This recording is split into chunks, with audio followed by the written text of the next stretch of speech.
नमस्ते विद्यार्थीओ, माधव विद्या संकुल online teaching में आपनु स्वागत है। आज आप धोरण 5 विषय गणित प्रकरण 7 तमे पेटर्न भात जोई सको छो जेना विषय आप अभ्यास करवानो छे।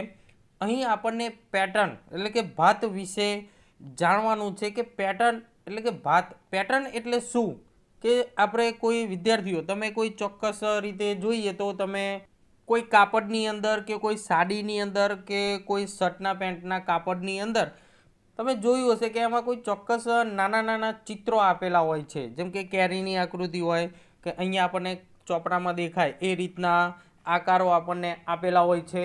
तो एवा केटलाक आकारो जेमां पहेलो आकार सीधो होय तो बीजो आकार एनाथी ऊंधो होय, पाछो सीधो होय ऊंधो होय सीधो होय ऊंधो होय के आ रीते सीधो होय तो पछी डाबी बाजू के जमणी बाजूमां होय, पछी ऊंधो होय पाछो बीजा खूणामां होय। तो आ रीते सीधो बाजूमां ऊंधो बाजूमां सीधो बाजूमां ए रीतना कोई चोक्कस रीतना ए चित्रो गोठवेला होय छे। तो आ चित्रोने जे चोक्कस रीते गोठववामां आवता होय ने ए चोक्कस रीते गोठववानी रीतने पेटर्न कहेवामां आवे छे के चित्रों के आकारोने कोई चोक्कस रीते गोठववानी जे रीत होय ए रीतने पेटर्न कहेवामां आवे छे। हवे चित्रों कई रीते गोठवेला छे ए रीत पेटर्न आपणे ओळखवानो प्रयत्न करवानो छे। जे चित्रों गोठववा माटेना केटलाक चोक्कस रीतो होय छे ए रीतना केटलाक नियमो आपणे અહીં શીખીશું। तो नियम नंबर 1 अहींया आपणने केटलाक पेटर्न आपेला छे, आ चित्रोने ध्यानथी जुओ तो आ चित्रों कई रीते गोठवायेला छे तेने ओळखवानो समजवानो प्रयत्न करो।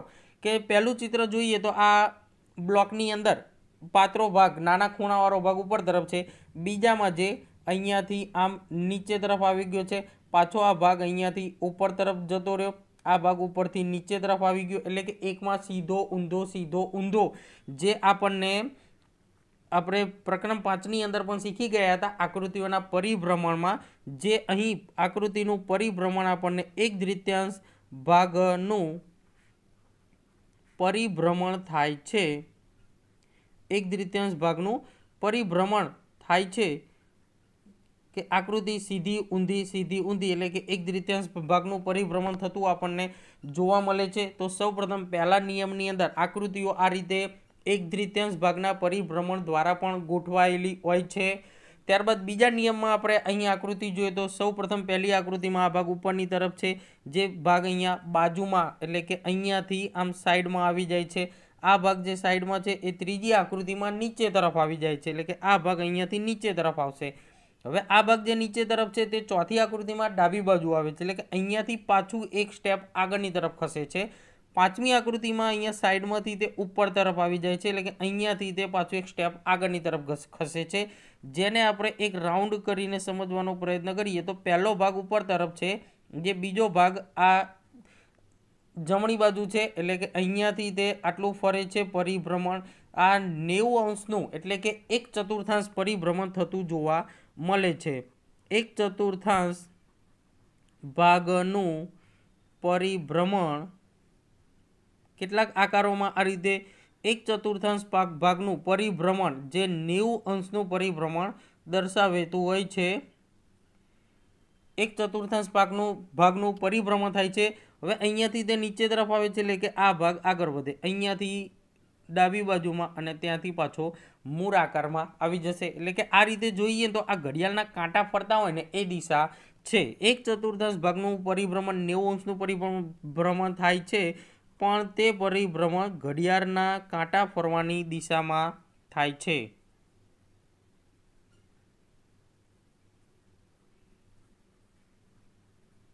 ઘડિયાળના કાંટા ફરવાની દિશામાં થાય છે કે ઘડિયાળના કાંટા જે જમણી બાજુ તરફ ફરતા હોય એ રીતનું પરિભ્રમણ અહીંયા આપણને દર્શાવેલું છે। ત્યારબાદ નિયમ નંબર 3 જોઈએ તો સૌપ્રથમ પહેલામાં આ અણીવાળો ભાગ ઉપર तरफ છે, બીજામાં તે આ દિશામાં આવે છે, એટલે કે અહીંયાથી તે હવે આમ જશે ઉપરના કરતાં વિરુદ્ધ દિશામાં। ઉપર ક્યાં હતું આમ જમણી બાજુ જતું તો અહીંયા ડાબી બાજુ આવે છે। આ ડાબી બાજુથી પાછું ત્રીજી આકૃતિમાં નીચે તરફ આવશે, ચોથીમાં નીચેમાંથી જમણી બાજુ જશે, પાંચમીમાં જમણી બાજુથી અહીંયાથી ઉપરની તરફ જશે, ત્યારબાદ ફરીથી તે ડાબી બાજુ તરફ આગળ વધે છે। એટલે કે અહીં થતું પરિભ્રમણ પણ 1/4 ભાગનું જ 1/4 ભાગનું પરિભ્રમણ થાય છે, પણ આ પરિભ્રમણ ઘડિયાળના કાંટા ફરવાની વિરુદ્ધ દિશામાં થાય છે કે ઘડિયાળના કાંટા ફરવાની વિરુદ્ધ દિશા છે કે ઘડિયાળના કાંટા જમણી બાજુ ફરતા હોય તો આ પરિભ્રમણ ડાબી બાજુમાં 1/4 લેખે થતું હોય છે કે અહીંયાથી તે ડાબી બાજુમાં 1/4 તરફ આવશે, ત્યારબાદ નીચે તરફ જશે, ત્યારબાદ જમણી બાજુ તરફ આવશે અને ત્યારબાદ ફરીથી પાછો મૂળ સ્થિતિમાં પાછો આવી જશે। આ રીતે 1/4 પરિભ્રમણ બે રીતે થતું હોય, એક તો ઘડિયાળના કાંટા ફરવાની દિશામાં અને બીજું ઘડિયાળના કાંટાની વિરુદ્ધ દિશામાં થતું હોય છે। હવે આપણે ચોથા નિયમમાં જોઈએ તો અહીંયા પહેલી આકૃતિ સરખી છે, બીજી આકૃતિ સરખી છે, ત્રીજી સરખી છે, ચોથી એટલે કે ઉપરના જેવી જ નીચેની બધી આકૃતિઓ છે।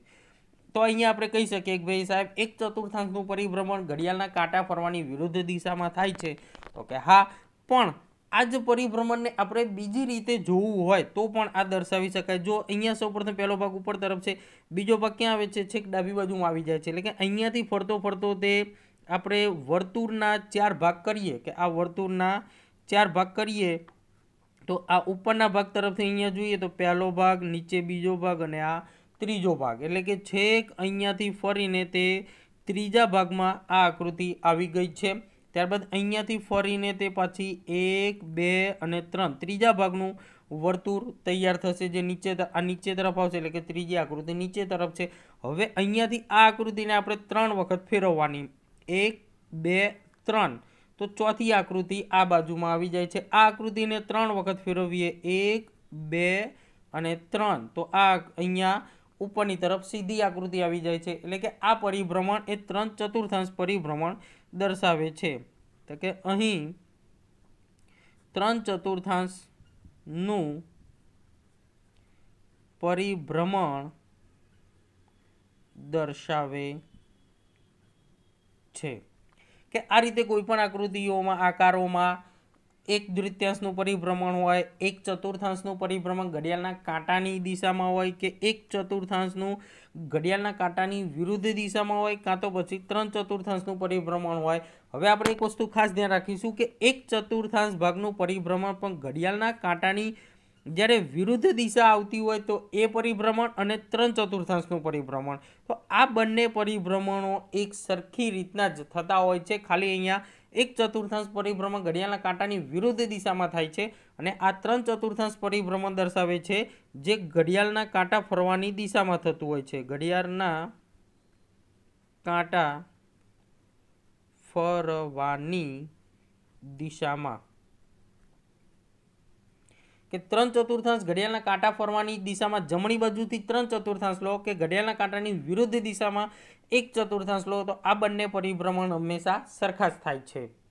તો આ જે પરિભ્રમણ છે એ આપણે કેટલામાં ભાગનું પરિભ્રમણ છે એ પ્રમાણે જોયું તો 1/3 ભાગનું જે પરિભ્રમણ હોય એ પરિભ્રમણ 90° ખૂણામાં થતું પરિભ્રમણ પણ કહેવાય।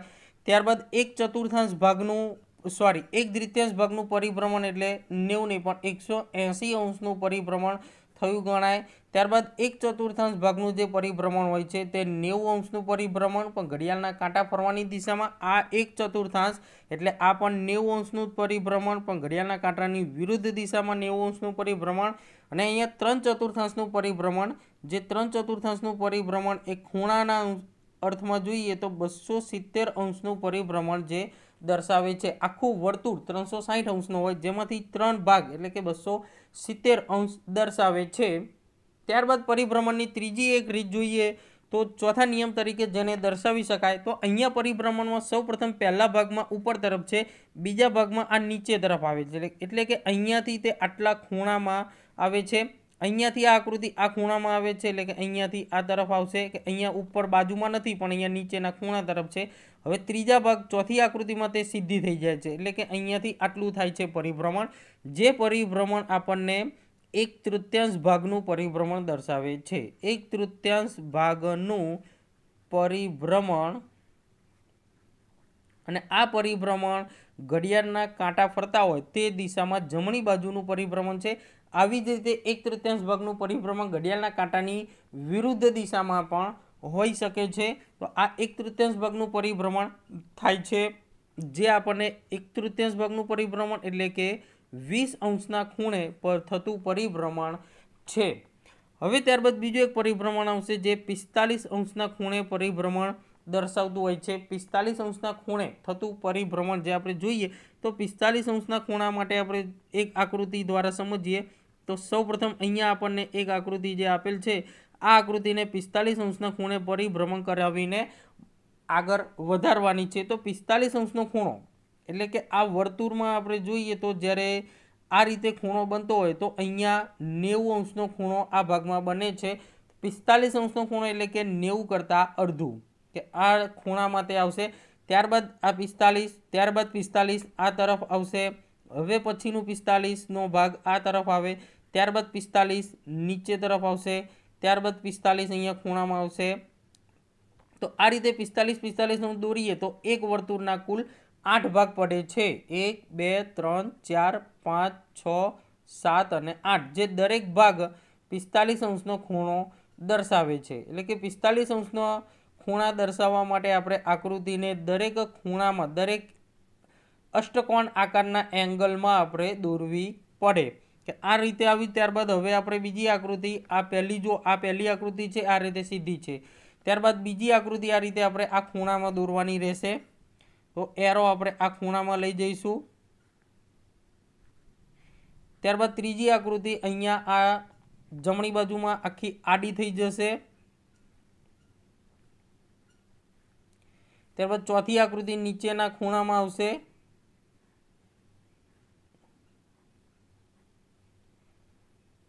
એટલે કે 45 અંશ માટે અષ્ટકોણ। ત્યારબાદ 45 નીચે તરફ આવશે આકૃતિ, આખી આકૃતિ ઉલટાવી દેવાની। ત્યારબાદ 45 અહીંયા ખૂણામાં આવશે।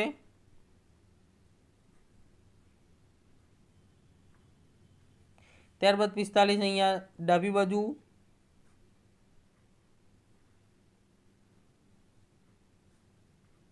ત્યારબાદ 45 અહીંયા આ ઉપરના ખૂણામાં તરફ આવશે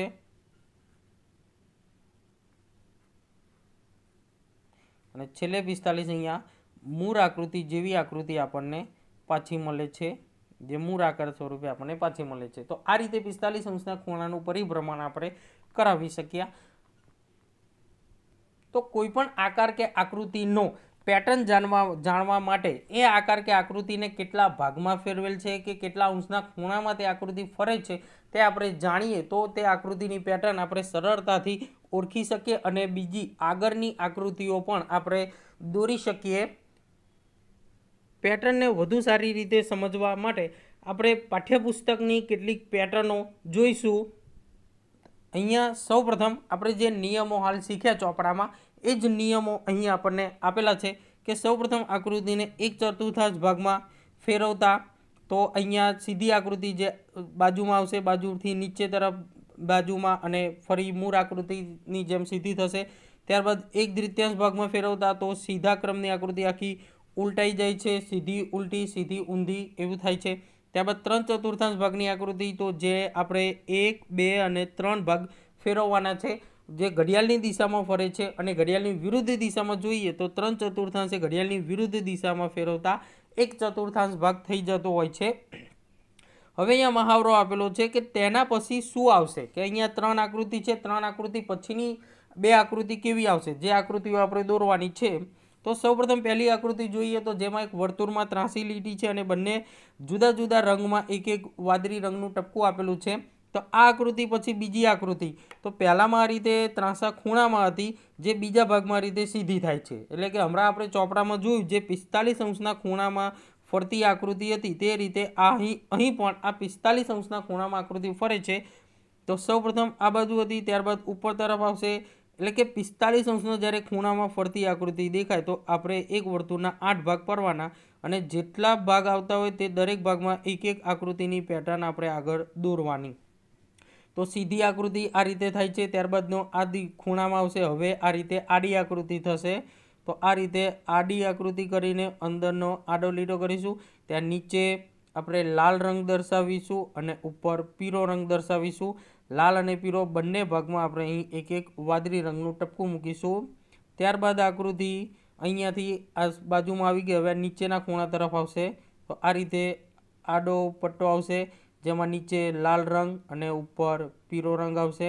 તો પીળા રંગમાં અહીંયા તરફ એક ટપકું વાદળી રંગનું અને અહીંયા એક બ્લુ રંગનું એક ટપકું આવશે.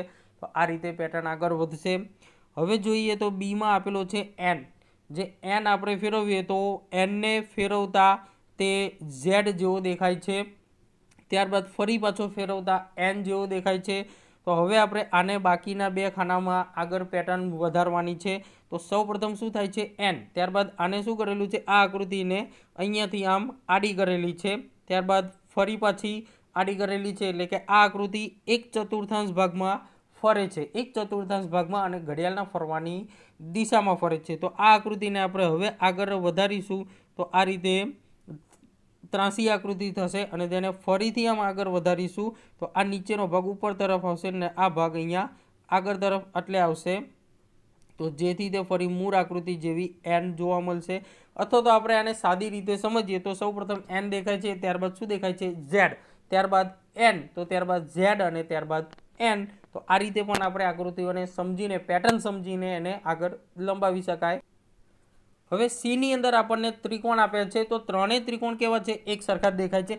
પણ ત્રિકોણની અંદર આપેલા ટપકાઓ, લાલ રંગના ટપકાઓ, જેમાં ફેરફાર જોવા મળે છે. તો જેને આગળ દોરવા માટે આપણે આગળ બાકીના બે ત્રિકોણ સૌપ્રથમ દોરી દઈશું. હવે અહીંયા ટપકાઓને સમજીએ તો સૌપ્રથમ ટપકા ઉપરની લીટી તરફ છે, ઉપરની બાજુમાં. ત્યારબાદ આ ટપકા આ બાજુમાં આવ્યા, ત્યારબાદ આ બાજુમાં આવી ગયા. એટલે કે ત્રણેય બાજુઓમાં વારાફરતી તે ટપકા ફરતા ફરતા જાય છે. તો અહીં આકૃતિમાં તે ફરતા ફરતા હવે ઉપરની બાજુ તરફ આવશે. ત્યારબાદ ફરતા ફરતા અહીંયા સાઈડની બાજુ તરફ આવશે અને આ જે એક ટપકું છે એ એમની સામેના ખૂણામાં મૂકવામાં આવે છે. તો આ રીતે ત્રિકોણની પેટર્ન આગળ વધે. હવે વર્તુળની અંદર આપણને બીજા ચોરસ આપેલા છે. તો બાકીના બે વર્તુળ આપણે દોરી દઈએ, કારણ કે ત્રણેય વર્તુળ છે પણ આ અંદરનો જે ભાગ છે એની પેટર્ન બદલાતી જ જાય છે. તો સૌપ્રથમ આ નીચે તરફ છે, ત્યારબાદ અહીંયા બાજુમાં આવી ગયું, એટલે કે અહીંયાથી તે અહીંયા આવી ગયું. ત્યારબાદ અહીંયા ત્રીજી આકૃતિમાં ઉપર તરફ, એટલે કે અહીંયાથી ઉપર છે. તો હવે અહીંયાથી આ જોઈએ તો 1/4 ભાગનું પરિભ્રમણ થાય છે ઘડિયાળની દિશામાં. તો અહીંયાથી 1/4 ફેરવતા તે આ બાજુ આવશે. એટલે કે આ રીતે બે ભાગ આપણને જોવા મળશે ઉપર નીચે તરફ, જેમાં આ જે લાલ રંગનો ભાગ છે એ લાલ ભાગ નીચે તરફ આવશે અને આ બ્લુ રંગનો ભાગ છે જે વાદળી ભાગ તે ઉપરના ખાનામાં આવશે. હવે અહીંયાથી 1/4 ફેરવતા તે આ બાજુમાં નીચે તરફ આવી જશે, જેમાંથી લાલ ભાગ અહીંયા આવશે અને વાદળી ભાગ આ બાજુ તરફ રહેશે. તો આ રીતે આ આકૃતિ 1/4 ભાગમાં આગળ વધે છે. ત્યારબાદ આ પેટર્ન જુઓ, અહીંયા આપણને એક એફ આપેલો છે. તો સૌપ્રથમ એફનો ઉપરનો ભાગ આ આડી લીટીથી જોઈએ તો એ ઉપર તરફ છે. અહીંયા એફ ખૂણામાં છે, અહીંયા આ બાજુમાં છે, ત્યારબાદ ચોથી આકૃતિમાં તે આ ખૂણામાં છે. એટલે કે આ એફમાં સૌપ્રથમ ઉપર તરફ, ત્યારબાદ અહીંયાથી આ ખૂણામાં, ત્યારબાદ બાજુમાં છે અને હવે આ ખૂણામાં. એટલે કે આ આકૃતિ 45° ખૂણે આગળ વધે છે.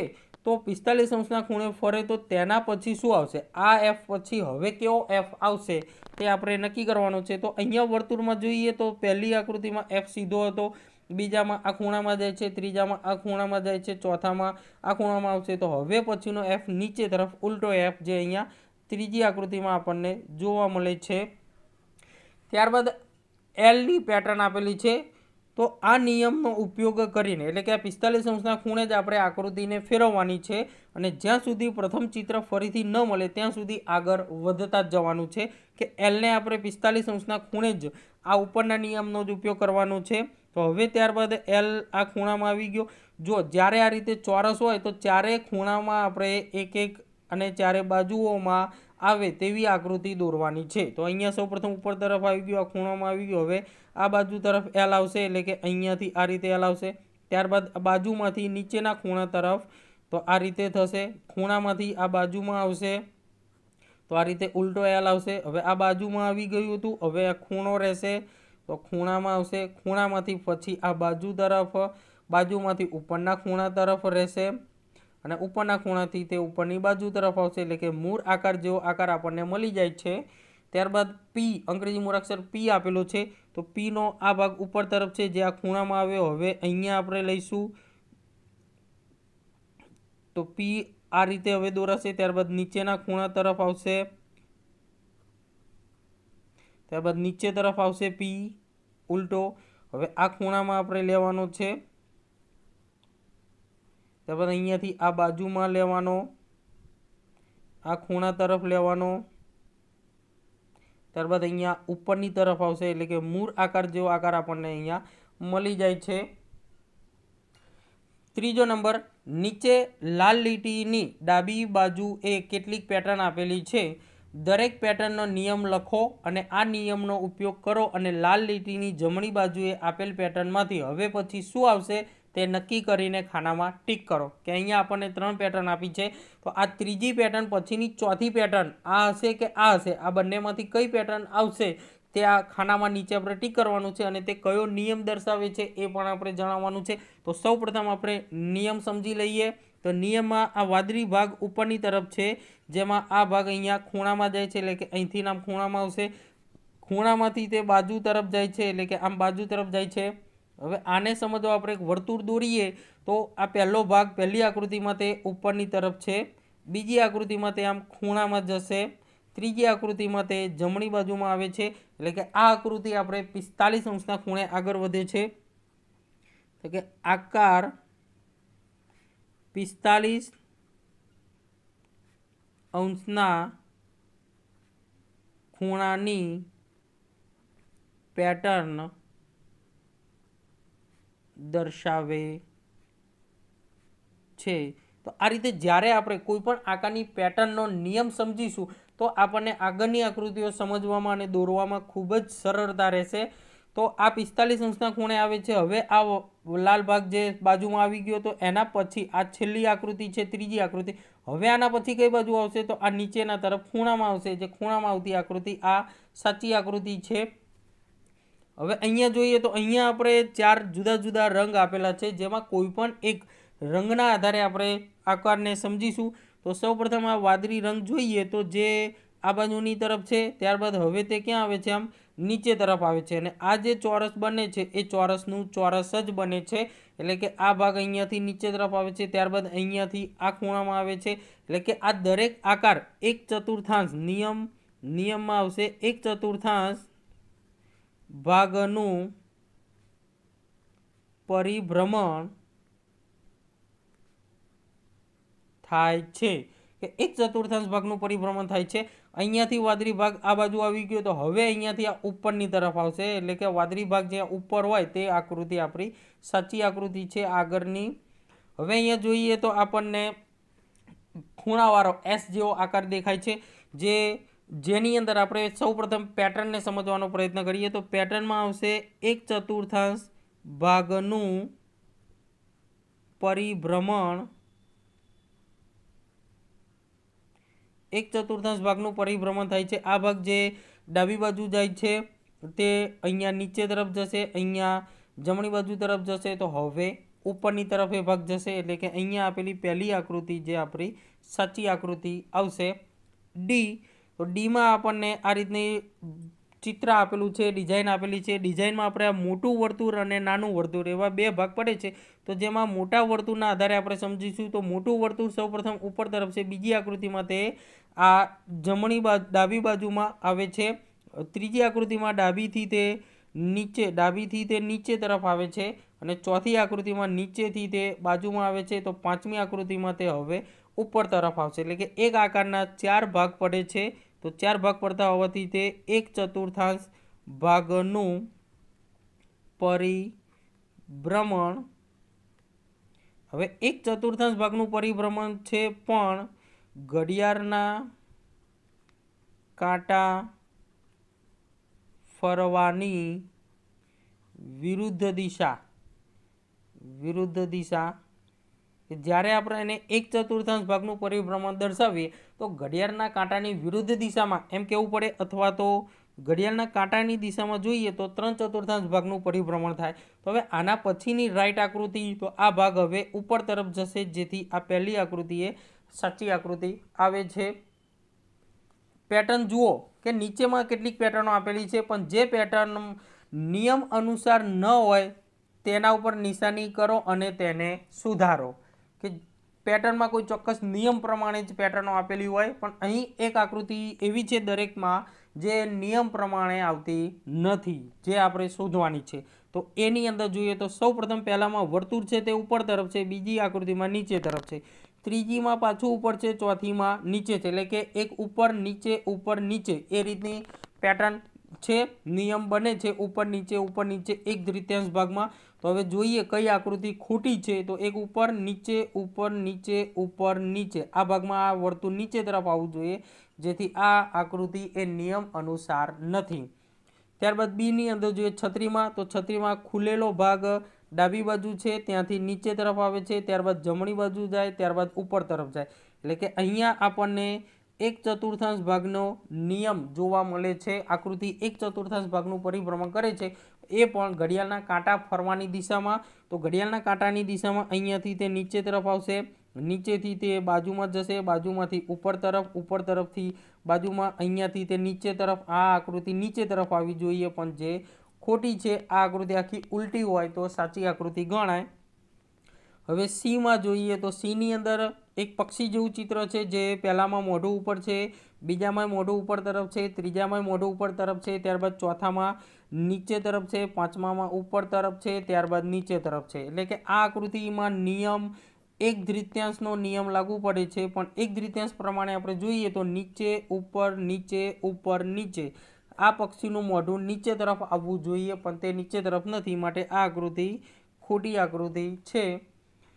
ડી ની અંદર જોઈએ તો સૌપ્રથમ એક ચોરસમાં ત્રિકોણ આપેલું છે, ત્યારબાદ ત્રિકોણ છે તો એની અંદર વચ્ચે ચોરસ છે, તો ચોરસ ત્રિકોણ ચોરસ ત્રિકોણ ચોરસ ત્રિકોણ ચોરસ.